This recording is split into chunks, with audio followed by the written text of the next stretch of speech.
Buonasera. Buonasera, welcome to Casa Italiana Zerilli-Marimò. My name is Chiara Basso and I am the communication and media specialist here at Casa Italiana. I'm here in lieu of our director, Stefano Albertini, who is not feeling very well tonight. But no worries, he will be back soon. So we are ready to start this amazing season with this documentary tonight. I see a lot of new faces, so in case you don't know, Casa Italiana produces over 100 events a year, and they're all free, open to everybody. So check out our website and stay updated with our newsletter. You should subscribe from our website. So tonight we have we have three special guests. Martina Savoca-Guay, director of tonight's documentary, The Many Miracles of Household Saints. Martina has been working in the movie and TV industry for 11 years, but the fact has been part of it even before she was born, as we will see tonight. Martina has also worked in post-production, post-coordinating, and post-supervising for independent feature films. She's currently a producer-director at Cinema, is the right pronunciation? Yeah, a UK company that creates commercial and educational content for the finance and healthcare industries. In addition to writing and directing two of her own independent short movies, Martina has produced and directed two web series and a podcast. The Many Miracles of Household Saints is her first feature. Un applauso to Martina. And then we have Nancy Savoca, writer and director. She's the director of Household Saints' first feature, True Love, won the Grand Jury Prize at Sundance, and her following movies had incredible success. Nancy's received prestigious prizes and several nominations. Her films have been screened at festivals around the world and have been subject of several retrospectives. She co-wrote and directed the first two episodes of If These Walls Could Talk, starring Demi Moore, Sissy Spacek, and Cher. The film garnered a multiple Emmy and Golden Globe nomination and was the most watched original HBO films of all time when it aired. Richard Gay has worked for 4 decades as a producer, writer, studio executive, assistant director, production manager, post-production supervisor, and production accountant. Gay co-wrote True Love with Nancy, and the movie was also his first producing effort, and of course he produced tonight's movie. He also received prestigious nominations, including 3 Independent Spirits Awards. Last but not least, we have our Edvige Giunta, professor of English at New Jersey City University, where she teaches memoir and courses on women writers and immigrant literature and culture. She's the author of several publications, including the Triangle Shirtwaist Factory Fire, recipient of the 2023 Susan Koppelman Award for Best Anthologies in Feminist Studies in American and Popular Culture. Talking to the Girls will be published in Italian translation by Jacopelli, thanks to the support of Casa Italiana. Eddie will moderate the conversation with our guests after the movies, but please, before that, let me introduce you Martina. Martina, on stage. Well, thank you everyone for being here. Thank you to Casa Italiana for having me and my family. This is really exciting. This film was really made in celebration of a 4K restoration of my parents' film, Household Saints. In the process of recovering the elements to Household Saints, we found what's known as an electronic press kit, which was interviews back from 1992 with my parents on set, cast, crew, just like a wealth of amazing material. And there was already a story there of this film being made. I took it upon myself to look through this material, and it sparked the idea of sitting my parents down for an interview now. And what kind of resulted of that, between using, as you guys will see, the footage from back then and footage from now, along with interviewing my parents, I interviewed the author of the novel that the film is based off of, Francine Prose. It kind of became a conversation between these artists then and now. And I'm just really excited that you guys get to join the conversation tonight, and I hope that you stick around. Thank you so much. Buona visione.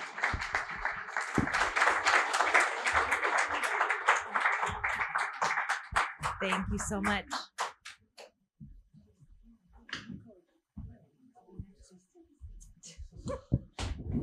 Two directions on stage. What do we do? We have seating assignments all of a sudden. I didn't know. I just took the first seat I saw.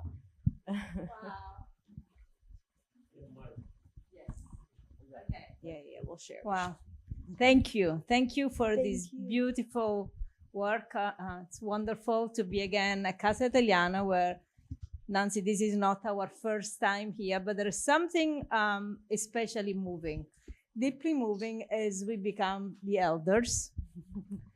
and this film documents that, reminds us that, and helps us celebrate both becoming the elders and the younger generation.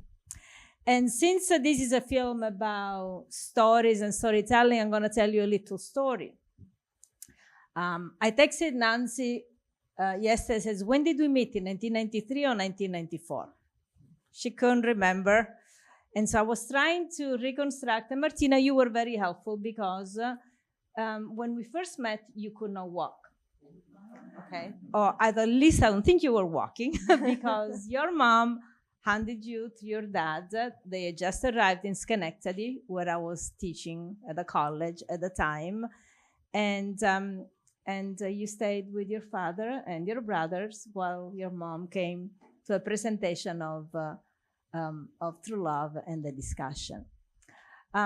The story behind that is that when I finished my PhD a couple of years earlier in 1991, I happened to be in Massachusetts, where the writer Henriette Lazaridis, at the time a fellow young Joycean like I was, told me, oh, you have to see this film. You're going to love it. And we watched True Love. And I was mesmerized. And I was so mesmerized that I knew I had to say bye-bye to James Joyce. And I had to heed the call of a field that until then had not really interested me, Italian-American studies, and especially the voices of Italian-American women. Nancy Savoca, thank you for really opening the door, not just to me, but to so many Italian-American women, for creating a different kind of storytelling, a storytelling that is rooted into a tradition of what it means to be Italian, but also questions, challenges it, transforms it creatively, and for passing down to the next generation. So the work of Nancy has really made it possible for me to become an Italian-American scholar, editor, writer, cultural worker. And so as I've been watching again in the last few days and tonight, this wonderful film by Martina Savoca-Guay, I had to go back to that moment, to that image of Nancy and I walking towards the screening of True Love, and Martina in her dad's arms plotting the making of her first Always film. plotting, yes. Yes. So congratulations. It's a phenomenal film. It's so richly layered, so self-reflective, so it tells us so much about Household Saints, but also about this phenomenal storyteller that you are. And so I want to ask you a question about your storytelling, which is so interesting. In every storyteller needs an audience, but there are some works of art, whether they are film or works of fiction, where there is one listener, and that listener makes it possible for the story to be told. Like Jenny and Phoebe in their eyes were watching God. And you are the listener who elicits the story. But your place in the film is so unobtrusive. It's so delicate. It's strong, but it's delicate, to the point that it's easy to forget that you're there listening, except that there are these moments where we are reminded, and then of course we get also to see those images, and then the wonderful moment with the food. So I would like you to talk a little bit about the decisions that you made as a director about putting yourself in the film as a voice and as a physical presence? A lot of it was mildly against my own will.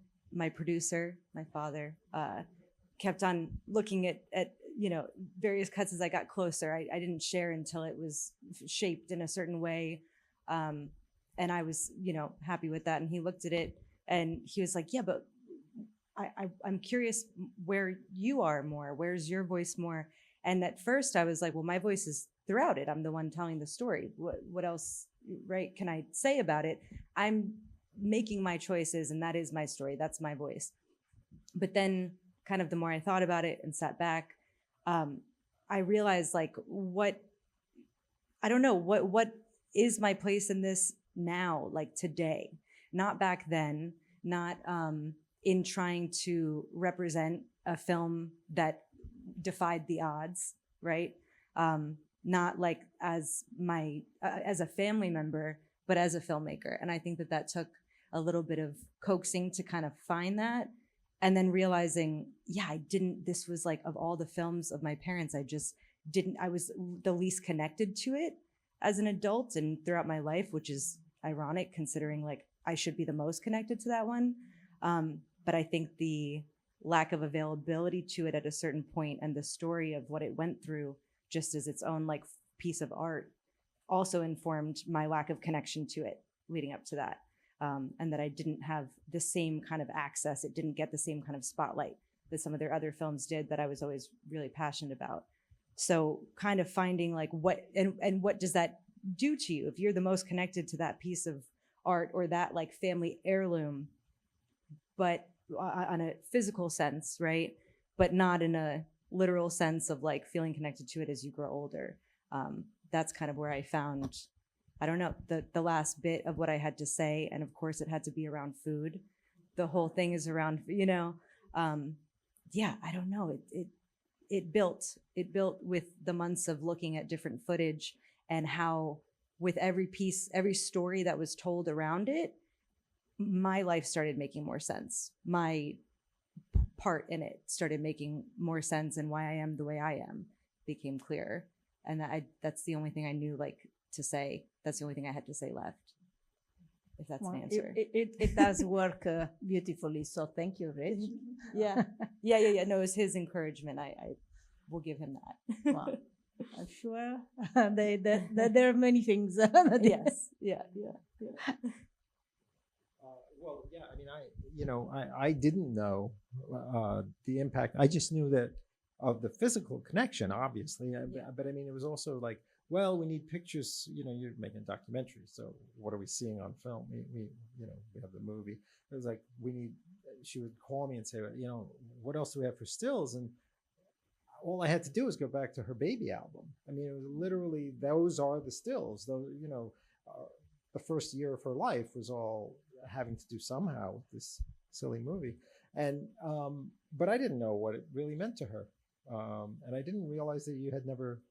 I don't know if you ever saw the film before you saw the 4K restoration. I don't think I did. Which was weird because our kids always inappropriately watched our movies at very young ages.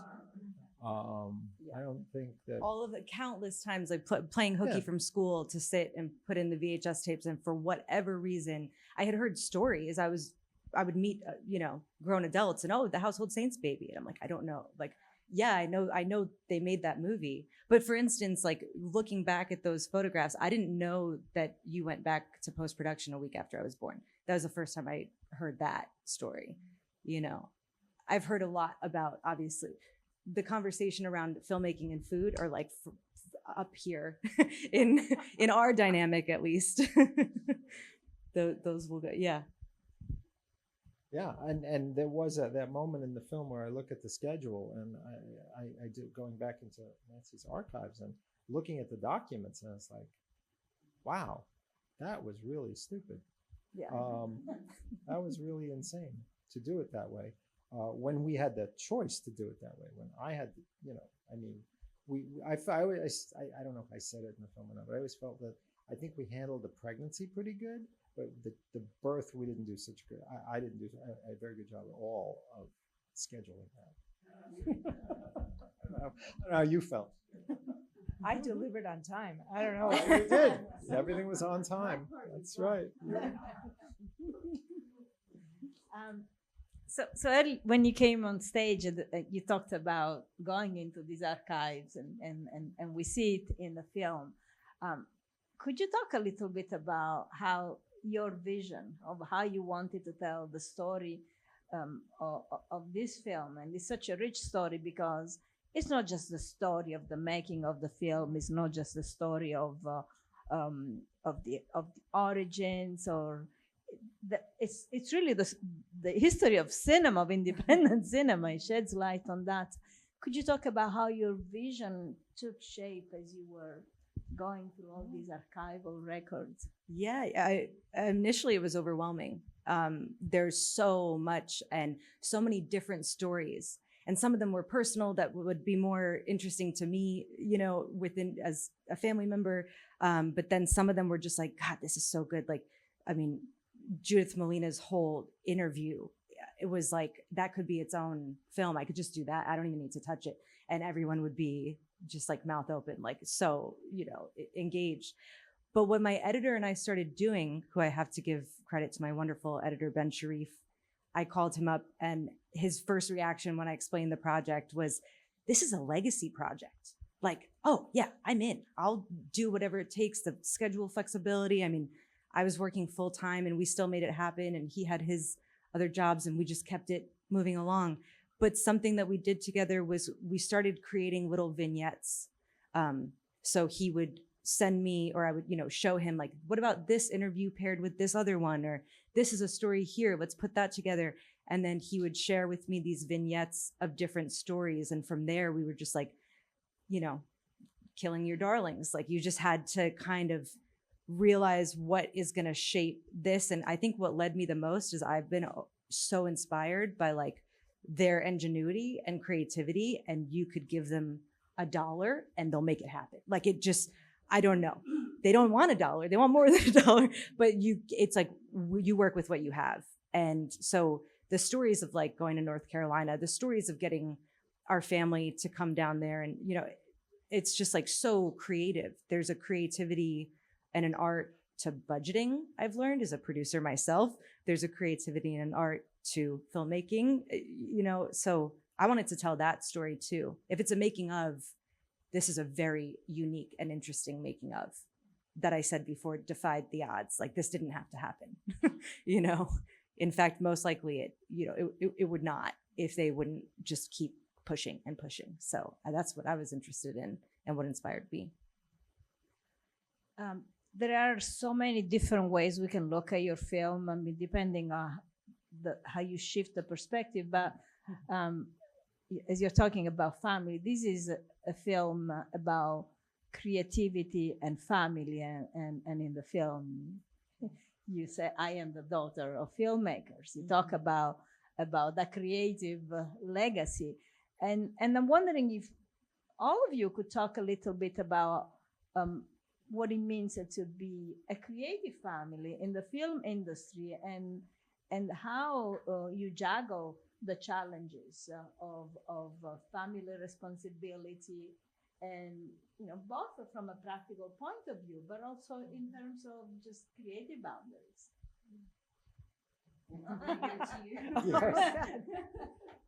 First of all, I just want to share a story that I think you'll all appreciate after seeing this film about Martina. So we have 3 children. Martina's my youngest, and that pregnancy, right? So I have 2 sons, and then Martina came. And Martina's the only one who's truly a filmmaker. My other sons are creative too, but in different ways. And when Martina was 4 years old, I was working on If These Walls Could Talk.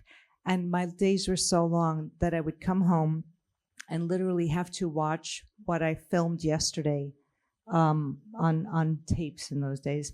And Martina would come and climb on me to spend time with me. So we would cuddle together and watch takes, take 1, take 2, take 3, of the actors of each of the pieces I did for If These Walls Could Talk. And Martina, I'm like laying down exhausted, and Martina's sitting up and watching. And she was about 3.5, and she would go with every take, fake, fake, real. So just, like, it's just really, you see it in a kid early on. And I just went, oh no, she's going to be a filmmaker. What was the question? I just had to share that because I think you'd appreciate it. Just what it means to be a family that works in the film industry creatively, but also I think one of the wonderful things about this film is that we really learn about how hard the work is of making a film happen. And we don't always think, rarely people think about that. I mean, just taking us through the process of finding the money. Or when there is a wonderful moment when the budget. that was a great moment. So like, how do you juggle those challenges, those responsibilities? What does it mean to be a family that works in the film industry? I think you make your path, because I remember asking Judith Molina how she did it, because she was a theater actress, an incredible theater actress, and started the Living Theater. And she had a daughter, Isha, who was her stand-in in the movie. So Isha worked with us. And I remember, pregnant with Martina and going like, Judith, tell me what the secret is to doing this, because I think I'm doing it all wrong. I was really worried about how I was being a mother. I did not know that if I was doing an okay job. So not having anybody to model. There was no woman filmmaker I knew that was having children and being creative and doing that stuff. And of course, you find out today that they do exist, but they're not in the history books. So it's so important. I think one of the things I was so thrilled about Martina doing the story is like, right now, I feel like our lives are no longer ours. We need to share them. And I think it's really important for young women and young men who are going to, want to have families and stuff in any way, shape, or form, to know that you can be creative and have a family. And you have to figure out your own. There is no one way to do it. You have to figure out how to do it and find your community, because it takes a village for sure. I mean, it's just it was a sense of always trying to build community. So when we did True Love, we had Bobby, and we found out during shooting that Nancy was pregnant again with number 2, and then yeah.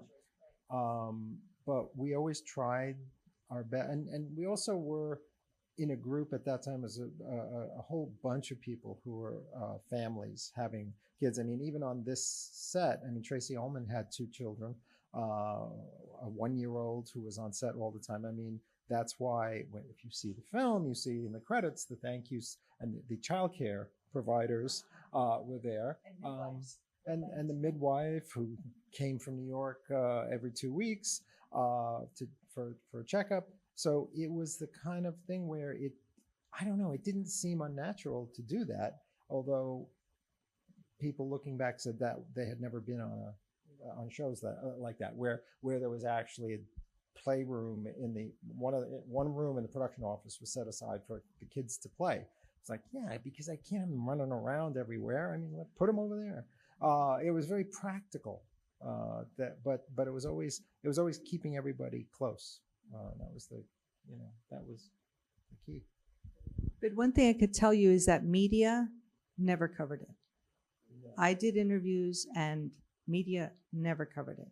And I think that's too bad for the younger generation, because it happened. It did happen, but you wouldn't know if you go looking for interviews from that time. They didn't cover it.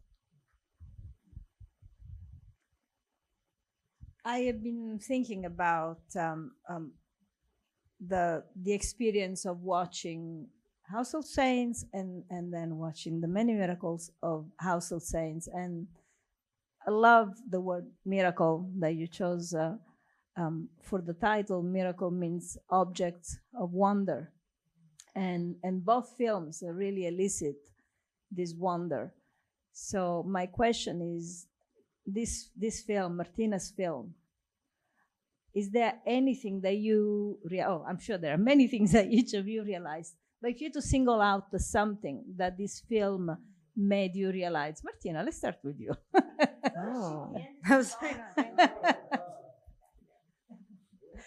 Something that having made this film, something that you did not know before you made this film? Something that you realized, whether it is about yourself as an artist or about household saints, something new that was born out of the experience of making this film? I think I said it at the end when I was struggling with what is left to say, and using my own voice literally and figuratively, that like art can be like ancestors. That you can look around and something that you created or a family member created or just something that like is a part of your own history doesn't need to be a person. Like all of their films are my memories, are my, whether it was being on set, whether it was the connection I made after just watching it. And so that's why it's like household. It truly, like I say it was like finally looking at a picture of someone, a relative you never met, you never knew, and you start seeing your own features in them. And you're like, how does that happen? Or, generations later, like now, like I have nieces and nephews and they have grandkids, and you look at them and you're like, where did you get your nose from? Where did you get whose eyes are those? And so that to me was my biggest realization, was like, ancestors come in a lot of forms.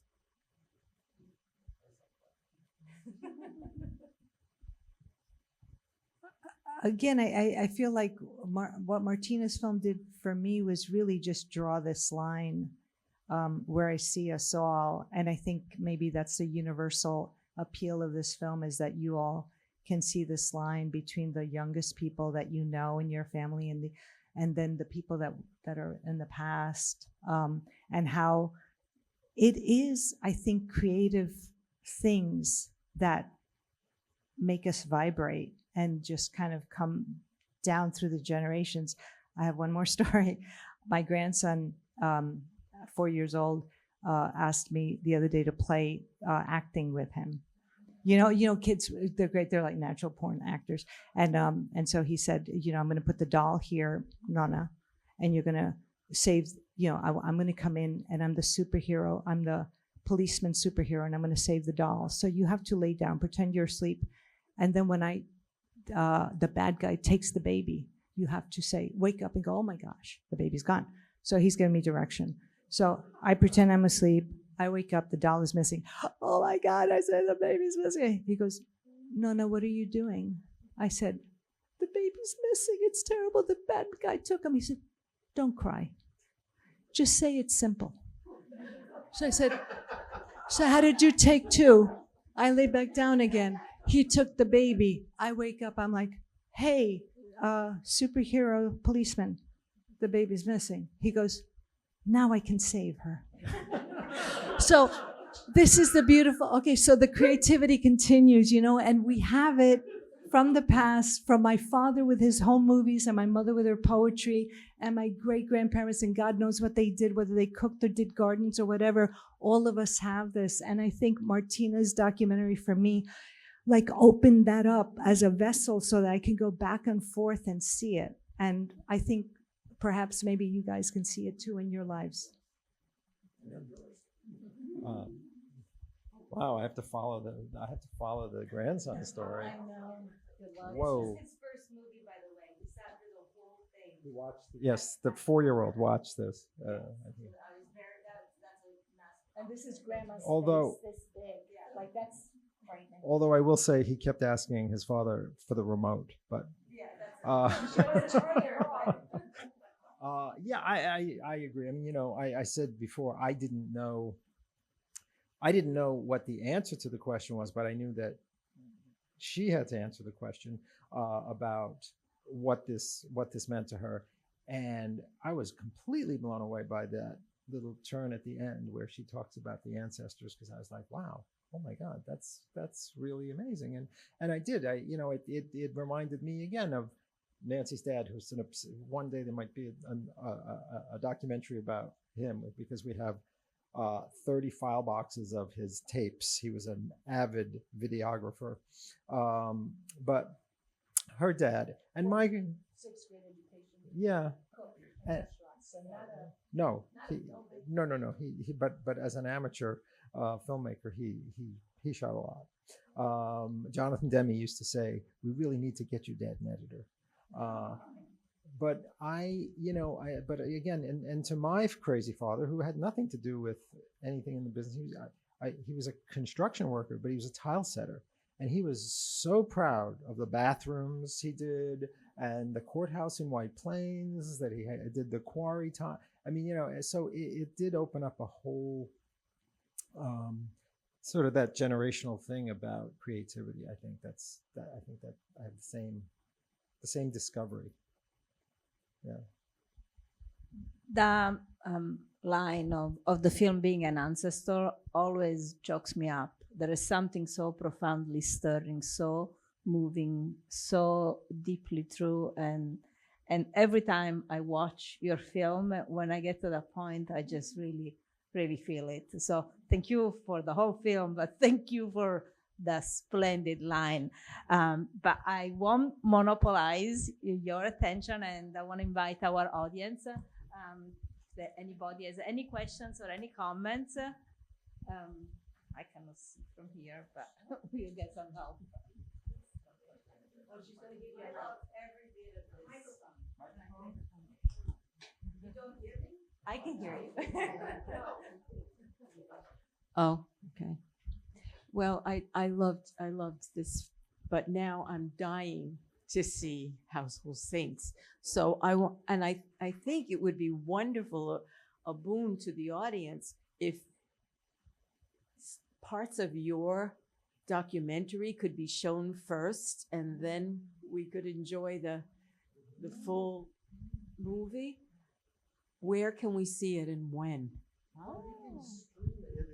It's commercial break, Scully. It is. You can stream it on Kino. Kino Lorber released the 4K restoration, so I believe it's streaming there. It is available. Anyone who still believes in our physical media, it is available on Blu-ray and DVD, or Casa Italiana. Documentaries, if you buy the Blu-ray DVD, Documentary is part of it. Documentary too. Yeah, it's on. Or they can screen it here. Yeah. Well, thank you very much. And what's been really interesting to see, this might be the first screening that isn't accompanied quite yet by Household Saints. Typically, we've had it screened before, we've had it screened after, we've had the documentary screen at the end of like a leg of showings of Household Saints. And it's so interesting. Some people, they enjoy seeing it before, they enjoy it more seeing after. And it really brings you a different perspective if you haven't seen Household Saints. I'm like, I don't mean to spoil anything, and I'm not, because there's so much I don't cover. But yeah, it'll change your perspective, the order in which you watch it. So I was walking over here tonight. I was like, I wonder, has everyone seen Household Saints who's attending this, or have? People have seen the film. Okay. Okay. Oh wow, very cool. Nice. Nice. Oh, thank you.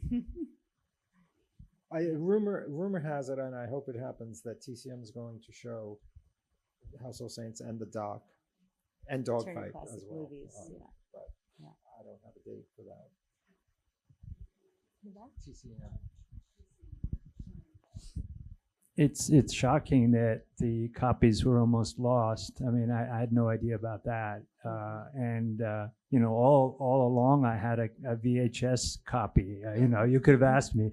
I know. But I mean, I saw it when it came out and was very moved. And when I saw some of the clips in this, it moved me again. I mean, to tears. And so, I grew up near here, 3 blocks away, but I came from Philadelphia today because I wanted to see it. And yeah, now I realize that it's like alive, right? The film is alive. And both of them are moving on so many levels and inspiring what you've done. Maybe at some time in the future, the next generation will do the making of the making of. So thank you very much. Thank you. Thank you so much, and thank you for coming and taking the journey. Thank you. Thank you so much, all of you. I actually came here, maybe it was 20 years ago, to see Nancy Savoca. I think you presented Household Saints here, and it was just so. Maybe. Yeah, so it's amazing to be back. I just wanted to ask, you hear about like Francis Coppola making Apocalypse Now in the Philippines, but he wasn't pregnant. Well, you were pregnant and making a film, and to me, that's like one of the most. Both things are incredible achievements, and I wondered what got you through this. If there's anything you could put your finger on, I thought of you two working together as a couple, and also, did it give you, I imagine it gave you so much confidence as a filmmaker, which is something I feel like every filmmaker needs, or they'd go crazy. I don't know. So if you could talk about that, thanks. I think, and when I see Martina's film, it really brings me back to those feelings of like incredible vulnerability and incredible power. How can they both live at the same time? I don't know, but that's what I felt. I felt like, and I think a lot of people, when the creative process and pregnancy is very similar, so to have it both happening at the same time is really interesting. Not planned, but interesting. But I think that I know I used to talk to her a lot. I used to worry a lot and used to say, I hope you're good. Because for a minute there, I thought she was planning to come early because there was so much going on set. And that was worrisome. So I used to talk to her and say, hang on, you're not being born in North Carolina. You're being born in in New York.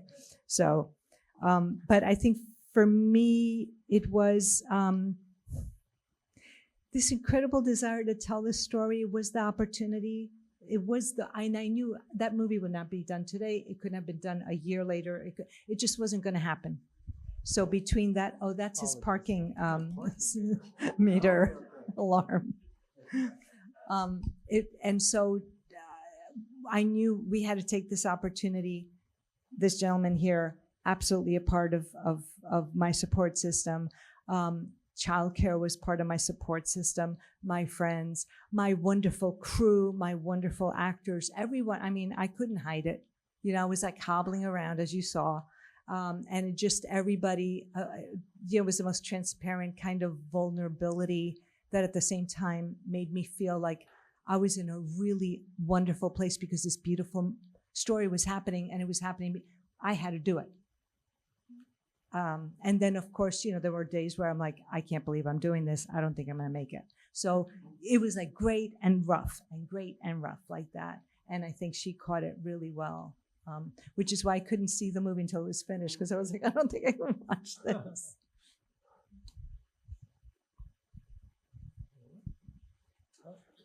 Hi, I'm the Teatro Fellow here this semester, so I'm teaching 2 Italian American classes. We have some students from my one class tracing the Italian American experience from wise guys to good guys. So we're actually watching True Love later on this semester. It didn't coincide with everything, but a couple came tonight.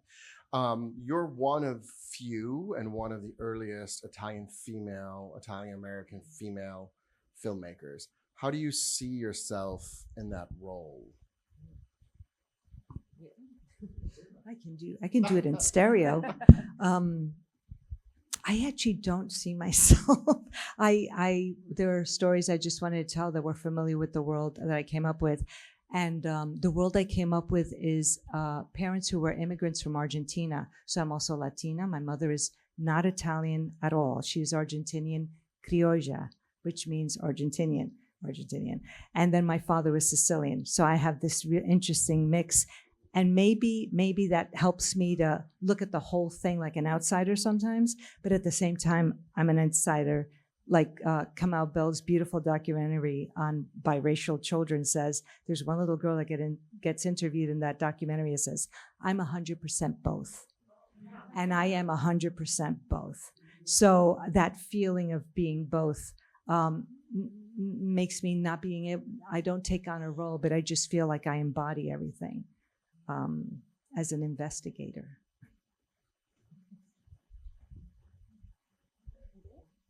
Hi, and congratulations. And if I looked you up, and it looks like this is your first documentary, right? That you've directed a couple short films so far. Yes. Narrative. First feature, yeah. And this is your first length. feature-length documentary. Mm-hmm. When you were conceiving it, so for distribution purposes, it's an attached thing, the way Yes. Criterion attaches, right? So Yeah, as, yes. as part of, was it envisioned as that from the beginning as something, or did you think, I bet maybe I could, its own distribution, you know what I mean, for the development of it to try to. No, it was a conversation with the distributors of like, there's this wonderful material. And then also the distributors got very excited, Milestone Films specifically, because they partnered with Kino Lorber to distribute. And they were the ones that were like, oh, this is like fantastic. And we all agreed.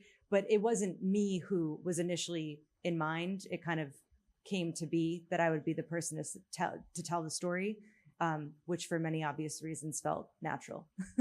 And to do all the work and putting Yes. together the a document. Yeah, and they put all the trust in me. Like they were also did not see it until it was kind of like certain decisions were made that, you know, we're going to stay no matter what. And they were extremely supportive, still are like constant cheerleaders. Congratulations, too. Thank you so much. Thank you. You know, I can't believe how often I think of that film. So thank you for that, you know, and partly because it's so visually absolutely gorgeous. So I was just wondering if you had any, you know, inspirations from certain artists. I mean, I keep seeing Van Gogh or Rembrandt, you know, was there anything in there from the visual arts? I think Bobby Bukowski was my cinematographer, and we talked a lot. And oh my gosh, I am going to blank on Julia Cameron White is her name, of the photographer. Am I getting her name right? Yes. Yes. I don't know. I was thinking of her. Caravaggio is just some guy that I love all the time. Anyway, my dad used to have a missalette of you know, the Mass, and Caravaggio paintings in it. And I just sat there. I remember being a kid one day and looking, saying, "It's a photo album." I was just like amazed. And then when I found out that he was a painter, and it was, you know, I was a child, and then later I found out it was like a big deal. I was like, whoa. I just was looking at these three movements that Francine's story made. And first was this sepia, and it was the women who divided it, the sepia mother-in-law, Carmela, right? The sepia tone of the earth-bound woman who makes a deal with God. That's her religion. I'm going to make a deal with you, and if you do me wrong, I'm going to turn the statue to the wall, you know? And then the second, the mother born, you know, during the Dick Van Dyke era of pastels and whatever, and then the daughter comes, and she's sort of not agnostic, but she just doesn't want to bother God, you know? And then comes the child who comes along, and she goes, "How do I serve you?" Whereas grandmother said, "How do you serve me?" She says, "How do I serve you?" And then the palette just got brighter and brighter and brighter till it got to white with Lily. So those were the kind of conversations I was having with Bobby Bukowski, and having such a good time with him. Thank you.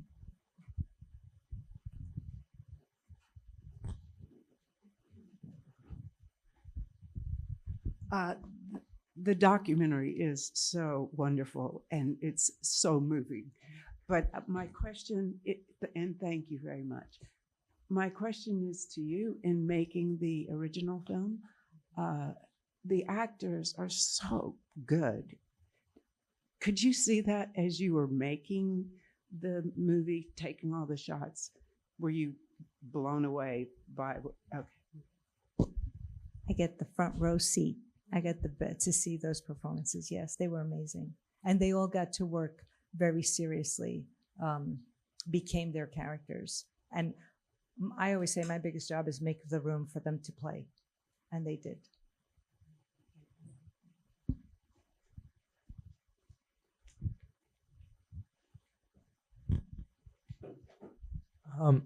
I want to say I really enjoyed the film. I'm not a film major, but I really like the chiaroscuro that I saw, and the sepia was really amazing. Like the cinematography. I wanted to ask, you spoke a lot about like the financial constraints. Do you think that limited your creativity, or did that kind of expand it because you had that limited ability to make these high budget effects? And how's that different compared to like today and today's film industry? That's such a good question. I think I always identified as being an independent filmmaker. because when you go to work for a studio, then then lots of people give you lots of notes, and then you have to sort of, well, they're giving you money, they're giving you a big budget to work with, so you got to like make sure everyone's happy. With independent film, you have a small budget to work with, but then not a lot of people watching you. So I feel like a lot of freedom in that little limited space. The limitations gives me incredible creative freedom. And then you just get really, creative about how you're going to solve things. To me, it's always like this fantastic challenge of like, we used to call it the limbo song. The limbo song goes, how low can you go? It's like you're bringing the budget down again. Like how low wait a minute, now we're going to be like crawling on the floor trying to get this movie made. But it just gives you like a freedom when you're said, okay, if you make it for this much, no notes, you're off on your own. There's something very freeing about that. Yeah, even like a philosophical sense. Yes.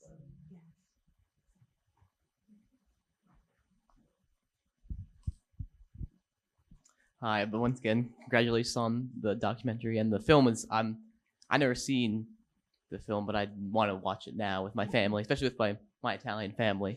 I'm a dramatic writing major, and recently I read a book that I thought was, and sometimes I read a book and I'm like, wow, I would love to see this on the screen.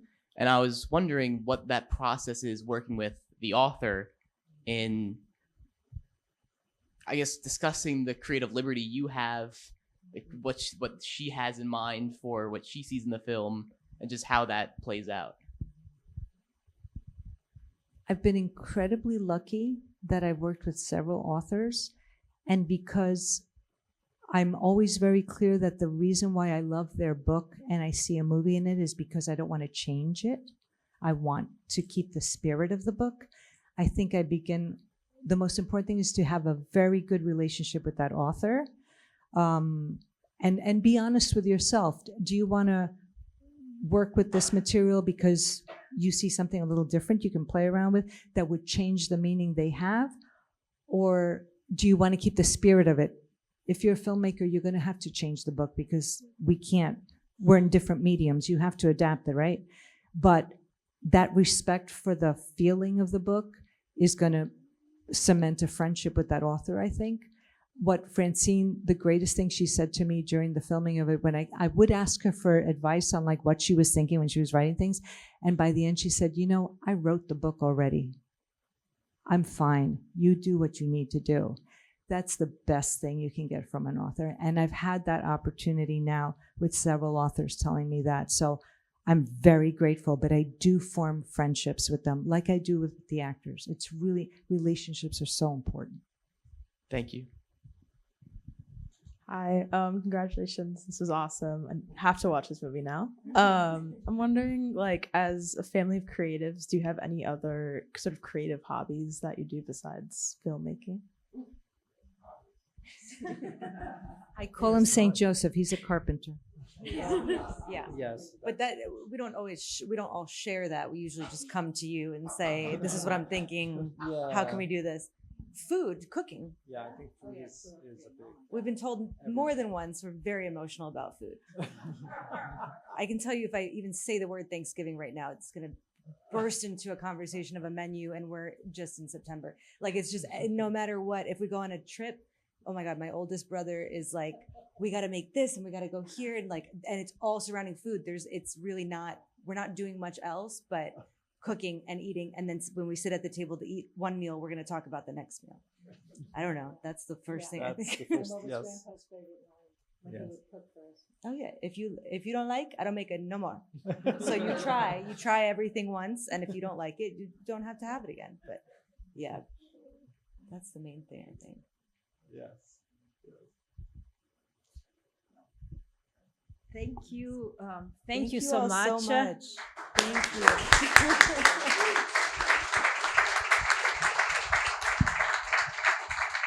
Martina, is so exciting. to have you, this filmmaker today, and we are loving this film. I can't wait to see for what comes next. So congratulations again, and congratulations. And I want to thank Eddie Giunta, who's been my friend for many, many years. I still can't remember when we first met because it's been too long, but her writing has been an inspiration to me as well. So thank you too for being here. Thank you. Thank you everyone for coming. Thank you for coming.